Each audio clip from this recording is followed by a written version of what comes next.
President Biden opened the NATO summit Tuesday at the Andrew W. Mellon Auditorium and declared that Russia would lose the war against Ukraine.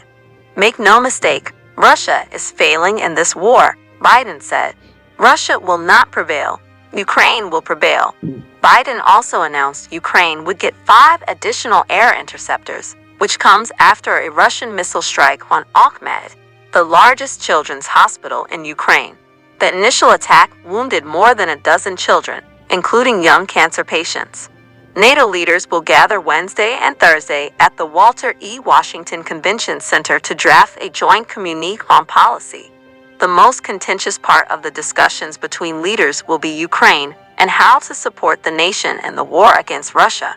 While including Ukraine into the alliance is unlikely to happen this year, considering it would trigger all 32 members of NATO to fight against Russia, officials are expected to signal that Kyiv will one day be a member. A draft text describes Ukraine's path to NATO membership as irreversible, according to CNN.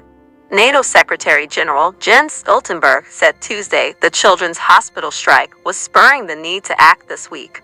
We will make decisions on Ukraine, and I think what you have seen over the last days demonstrates the need to step up our support for Ukraine, he said ahead of a meeting with Secretary of State Antony Blinken. Another question looming over the summit will be whether allies pressure the U.S. to lift its restrictions on Ukraine, which is prevented from using American weapons to hit inside of Russia unless it involves a cross-border attack.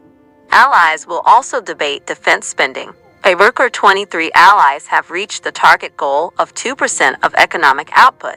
Biden said under his presidency the number of nations meeting that goal increased from 9 to 23, saying it was remarkable progress and proof of a commitment to defending its territory. Biden will undoubtedly face pressure this week to show his mental acuity amid the fallout from his catastrophic debate against former President Trump last month and calls from some Democratic lawmakers that he should not seek re-election.